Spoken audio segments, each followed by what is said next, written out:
जय श्री राम। जीवन में जब बाधाएं आती है, कठिनाइयाँ आती है, परेशानियाँ आती है, तब सिर्फ मुख में एक ही नाम याद आती है, हनुमान जी।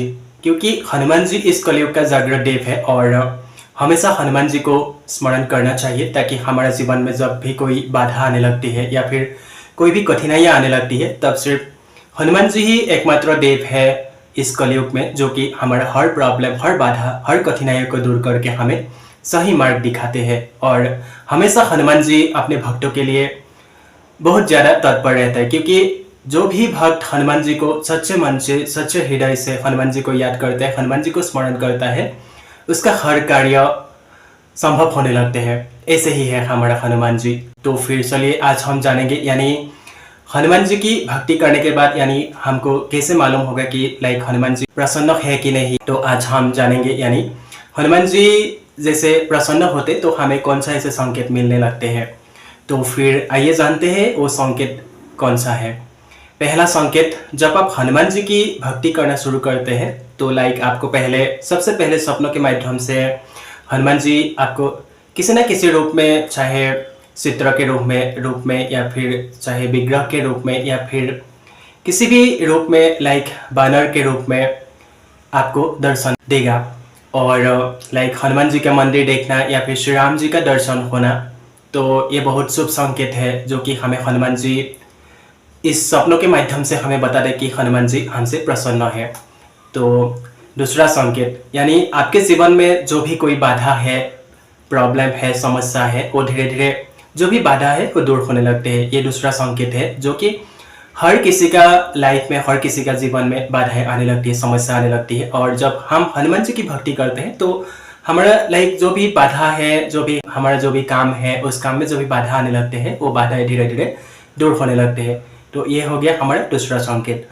और तीसरा संकेत, यानी राम नाम, जो कि हनुमान जी को सबसे ज़्यादा पसंद है, प्रभु श्री राम। तो फिर हमें बहुत ज़्यादा श्री राम जी का नाम, श्री राम जी का नाम उच्चारण करने के लिए या फिर श्री राम जी का नाम का जाप करने के लिए बहुत ज़्यादा मन करेगा। या फिर ऐसे होगा कि जब हम हनुमान जी की भक्ति करते हैं तो श्री राम जी को हम बहुत ज़्यादा ऑटोमेटिक यानी पसंद हो जाते हैं। यानी श्री राम जी का नाम का जाप करना, हर टाइम श्री राम जी का नाम का उच्चारण करना या फिर मन ही मन राम नाम चलना, तो ये हो गया हमारा तीसरा संकेत। यानी हमें इसमें मालूम होगा कि यही संकेत है हमें हनुमान जी प्रसन्न है।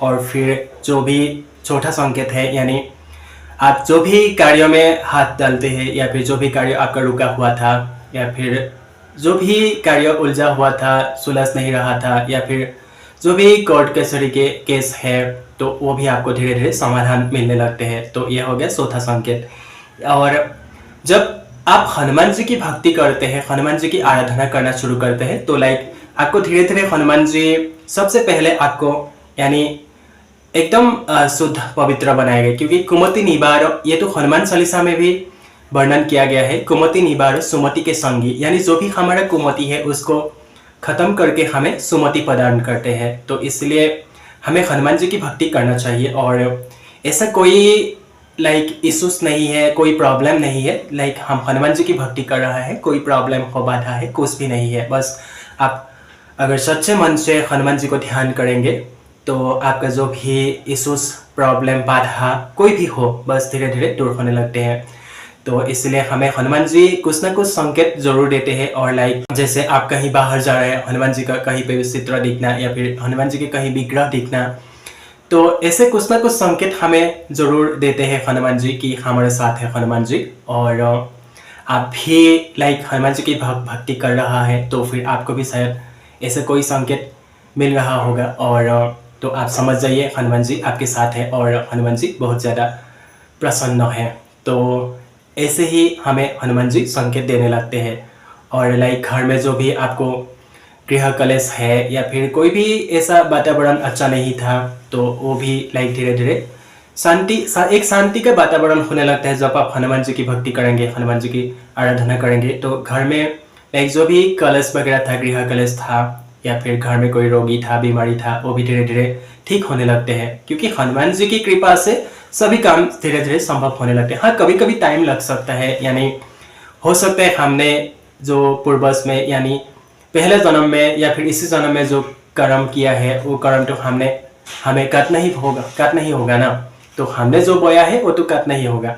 इसलिए ज़्यादा सोचना नहीं है हमें, बस फोकस हनुमान जी पे रख करके हमें भक्ति करना चाहिए। और यही बात हनुमान जी संकेत देने का, तो ऐसा बहुत सारा संकेत हमें मिलने लगते हैं।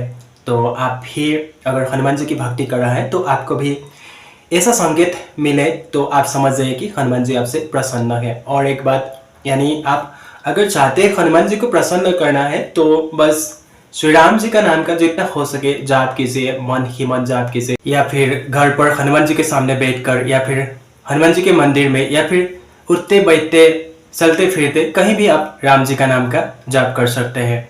तो अगर आप जितना ज़्यादा श्री राम जी का नाम का जाप करेंगे तो हमारा हनुमान जी बहुत जल्द प्रसन्न होते हैं। और यानी जब हम हनुमान जी को प्रसन्न करेंगे तो हमारा जो भी कार्य है वो बहुत जल्दी पूरा होने लगते हैं। यानी जो भी हमारा कार्य असफल था, यानी जो भी हमें असंभव लग रहा था, तो हनुमान जी की कृपा से, हनुमान जी के आशीर्वाद से हमें वो कार्य धीरे धीरे संभव होने लगते हैं। तो ऐसे ही है हमारा बजरंगबली।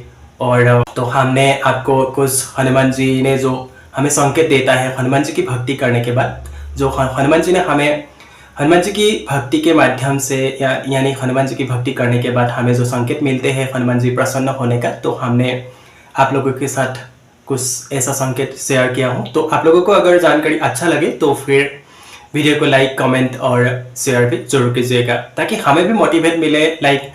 हम भी हनुमान जी से जुड़ा कोई ऐसा अनुभव या फिर हनुमान जी से जुड़ा कोई ऐसा बात है जो हम हमेशा आप लोगों के साथ शेयर कर सकूं। और हम हमेशा आप लोगों के साथ, यानी हमारा खुद का अनुभव और खुद जो हम महसूस करता हूँ हनुमान जी के प्रति, यानी हनुमान जी जो हमें महसूस करवाता है, तो हम हमेशा आप लोगों के साथ शेयर करता हूँ। तो फिर आप लोग हमें कमेंट करके ज़रूर बताइएगा। तो फिर चलिए वीडियो यहाँ पे एंड करते हैं। यानी सब लोग खुश रहे, हमारा हनुमान जी, हमारा हनुमान दादा, हमारा बजरंगबली आप सभी को ढेर सारा प्यार दे, ब्लेसिंग्स दे, सब लोग जीवन में आगे बढ़े। जय श्री राम, जय हनुमान।